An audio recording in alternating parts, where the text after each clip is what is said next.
welcome to part 2 of drug acting on thyroid. We studied about drugs acting in hypothyroidism. And what was the most common cause of hypothyroidism? It is Hashimoto's thyroiditis. In this class, we will be discussing the drugs acting in hyperthyroidism or thyrotoxicosis. So, what are the different causes of hyperthyroidism? Then, number one or the most common cause of hyperthyroidism is the Graves' disease. Okay, and then second most common cause is, or the other causes of hyperthyroidism is toxic multinodular goiter. This is toxic multinodular goiter. Then any other cause of hyperthyroidism, that can be subacute thyroiditis. Subacute thyroiditis, also called as de Quervain's thyroiditis. Subacute thyroiditis is the other cause. And we also have drug induced thyroiditis. There are different drugs that can cause hyperthyroidism, like amiodarone. Amiodarone can cause both hypothyroidism and hyperthyroidism. Likewise, iodine can also cause hypo and hyper. We also have other drugs like interferon alpha that can also cause hyperthyroidism. So there are number of drugs that can cause hyperthyroidism. Likewise, lithium is another such drug which can cause hyperthyroidism. So in all of these conditions, what will be the most important treatment of hyperthyroidism? That will be the use of anti-thyroid drugs. So Graves' disease, as I have already told you, is the most common cause of hyperthyroidism. And how the patient will present to you? The patient will have hyperthyroidism. There will be diffuse goiter, that is diffuse enlargement of thyroid gland, and there will be protrusion of eye, that is exophthalmos, and dermopathy. Dermopathy in Graves' disease is pretibial myxedema. Remember that, pretibial myxedema. And don't get confused with myxedema coma. Myxedema coma is a severe form of hypothyroidism, while pretibial myxedema is seen in Graves' disease, that is in hyperthyroidism.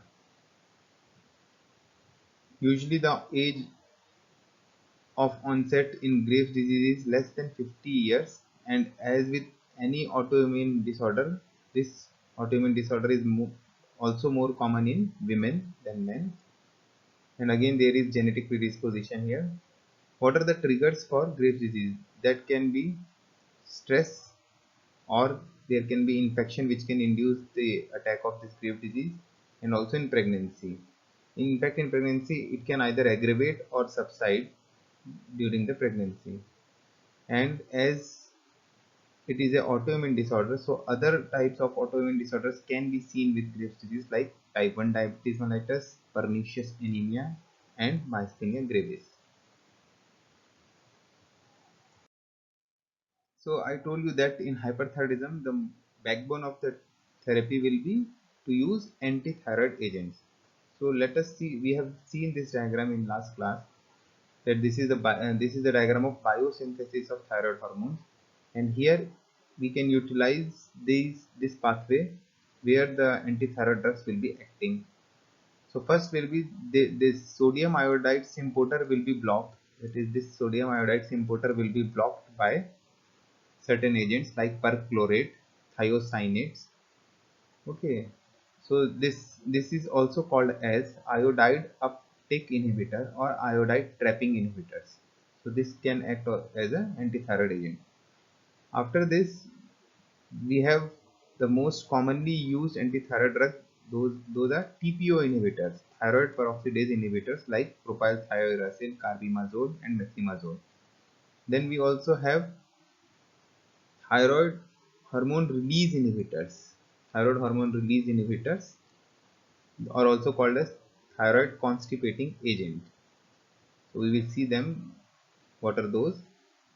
I am just telling you more grossly the groups. And next we have the drug that will inhibit the peripheral conversion of T4 to T3, and here there are again 4 or 5 types of these agents. And lastly we have a drug, in fact a radioactive iodine that will cause destruction of the thyroid follicle. Okay, so let us see the classification of thyroid inhibitors. We can see first one is ionic inhibitors, or also called as sodium iodide symporter inhibitors, NIS inhibitors, or iodide trapping inhibitors. There are of 3 types: thiocyanate, perchlorates, and nitrates. Thiocyanate is commonly found in cabbage. Now these antithyroid drugs are also called as TPO inhibitors or thyroid hormone synthesis inhibitors. They are again of 3 types: propylthiouracil, methimazole, and carbimazole. In fact, carbimazole is a prodrug of methimazole. Now we have thyroid hormone release inhibitors, or also called as thyroid constipating agent. They are basically the compounds of iodine like Lugol's iodine, high dose of iodine, or sodium or potassium iodides. In fact, these are the fastest acting antithyroid drugs. Now we have radioactive iodine, is iodine 131, which is most commonly used, which can cause thyroid gland destruction. And lastly, we have the drugs that will inhibit the peripheral conversion of T4 to T3. And here we have this, just have a look that propylthiouracil has multiple mechanism of action. It is inhibiting the conversion of T4 to T3, and also it is inhibiting the enzyme thyroid peroxidase.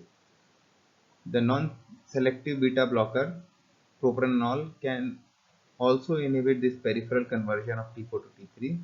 Likewise, amiodarone inhibits the peripheral conversion of T4 to T3, and steroids, especially dexamethasone. So these are the important drugs that will be inhibiting peripheral conversion of T4 to T3. And mostly these agents will be used, that is the drugs that are inhibiting the peripheral conversion of T4 to T3 will be used in the treatment of thyroid storm. Okay, that is a severe form of hyperthyroidism.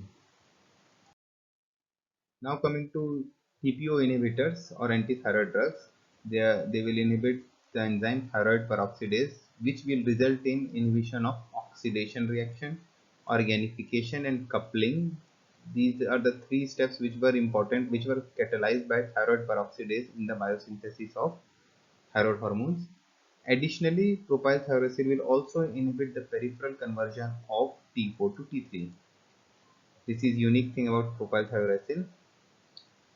both both of these antithyroid drugs that are this carbimazole and propylthiouracil can cross the placenta, but propylthiouracil is at least 90% bound to plasma proteins, while in case of carbimazole that is only 10% bound.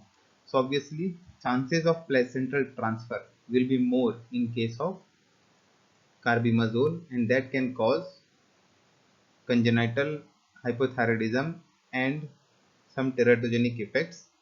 So that is why during the first trimester of pregnancy we will be avoiding carbimazole and methimazole, but we can give propylthiouracil. So drug of choice in the treatment of hyperthyroidism during pregnancy in first trimester will be propylthiouracil. So methimazole is the active metabolite of carbimazole. Now the uses of antithyroid drugs in first condition is in thyrotoxicosis. We can use these agents. Also before thyroidectomy, if a patient is about to go thyroidectomy procedure, there, because we will be manipulating with the thyroid, we will be handling thyroid gland, so there can be sudden release of thyroid hormones which can precipitate thyroid storm. So to prevent that, we can use antithyroid agents. Also in case of radioactive iodine therapy, before giving radioactive iodine, we have to make the patient euthyroid. Euthyroid means normal levels of thyroid hormone should be there before starting radioactive iodine. So these are the indications of propylthiouracil and others. Regarding the adverse effects, obviously the most logical adverse effect will be hypothyroidism. Also, these are associated with rash. In fact, rash is the most common symptom of methimazole, and there can be alopecia. This is important. In fact, this is the most severe adverse effect of antithyroid drugs, that is thyroid peroxidase inhibitors, is agranulocytosis. So how the patient will present? He will present with sore throat or viral infection of throat. So there you have to stop giving this drug, as it is most severe adverse effect of propylthiouracil and others. This hepatotoxicity is mainly seen with propylthiouracil. So if I ask you what will be the drug of choice in the treatment of hyperthyroidism, it will be methimazole or carbimazole. It won't be propylthiouracil. Propylthiouracil has specific indications. Like if the patient is a pregnant lady and she is suffering from hyperthyroidism, there you will be going for propylthiouracil. Also in case of thyroid storm, there also you will be preferring propylthiouracil over methimazole or carbimazole, because it has additional mechanism of action, that is it can inhibit the peripheral conversion of T4 to T3. Now if we compare propylthiouracil and carbimazole, in most of the conditions we will be preferring carbimazole, except what I told you in last slide. Why we will prefer? Because carbimazole is 5 times more potent than propylthiouracil, and also we can see half-life of carbimazole is much higher than half-life of propylthiouracil. So these two factors will, due to this, there will be single daily dose is enough, so compliance will be more in case of carbimazole. And carbimazole also forms active metabolite, that is the methimazole, due to which its duration of action gets prolonged. And we can see here contrasting features, and the important points about propylthiouracil, that it is highly plasma protein bound, so less chance of placental transfer, so it is preferred in pregnancy. And here propylthiouracil inhibits the peripheral conversion of T4 to T3. So there is absence of peripheral conversion of T4 to T3. That is, due to this, propylthiouracil can be used in thyroid storm. So now coming to next antithyroid agent, that is inhibitors of thyroid hormone release, also called as thyroid constipating agents. They are the fastest acting thyroid inhibitors, but we don't prefer them. Why? Because if we use them for long term, their effect is very short lived. So the gland tends to escape from its effects after 2 weeks of therapy. So long term treatment cannot be given via these iodides of potassium and sodium. So as they are the fastest acting thyroid inhibitors, so they will be the one of the most important drugs in the treatment of thyroid storm. Iodide is also a component of antiseptics, that is betadine or povidone iodine, and it is present in cuff preparations, and it acts as expectorant. Regarding adverse effect, mainly the adverse effect will be of hypersensitivity type, like swelling of lips, angioedema, acne, and it increases mucus secretion. That's why it is acting as expectorant. So there will be increased mucus secretions. So this is all about thyroid constipating agents. Let us see what are the things, or how can we destroy the thyroid gland, especially during cancer. Okay, so I have told you that iodine 131, which is most commonly used radioactive isotope of iodine. It emits X-rays and beta particles. Okay, iodine 131 emits X-rays and beta particles. X-rays, as we know, are used for diagnostic purpose, for diagnosing thyroid disorders, whether they are of functional nature, hypo or hyper, while beta particles can penetrate the thyroid tissue, leading to pycnosis and necrosis of the thyroid follicles and then destruction of thyroid gland. Finally, the thyroid gland will be replaced by some fibrotic tissue. So we can see iodine 131 has both diagnostic and therapeutic indications. At low dose, there will not be any damage to thyroid gland because mainly X-ray will be emitted, while at therapeutic dose there will be emission of beta particles also, which will cause which can be used for the destruction of thyroid gland and can be used in the treatment of hyperthyroidism. But the problem is that the response is slow as compared to antithyroid drugs or the potassium iodides. This can also have iodine 131 can be used as a palliative measure for the treatment of metastatic carcinoma, that carcinoma which has been metastatized to thyroid gland. There also we can use for palliative purpose because it will try to destroy the residual thyroid gland. Okay. Now I have already told you that iodine 131 is most commonly used and it emits both X-rays and beta particles. Regarding the adverse effect, obviously if thyroid gland is destroyed, there will be permanent hypothyroidism. So here we have to supplement the patient with lifelong thyroid hormones. Levothyroxine supplementation will be given for his entire life. And I have already told you it has long lag period. And it can induce one inflammation of thyroid gland, that is radiation thyroiditis. Radioactive iodine therapy is contraindicated in children and pregnancy. So what will be the treatment of choice in pregnancy? If I ask you for hyperthyroidism, it can be either surgical. Surgically, it is subtotal thyroidectomy.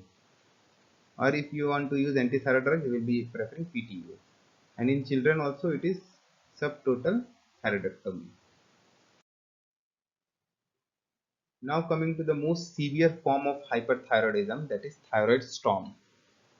So it is a thyrotoxic crisis due to decompensated hyperthyroidism and can be due to and can be classified as surgical storm or medical storm. So in surgical storm, usually the cause is thyroidectomy due to I told you, due to handling of thyroid gland, and if you are not giving proper anti-thyroid drugs before doing the surgery, the patient can land up into thyroid storm. Or if there is presence of infection, so it is a medical storm, or if there is any injury.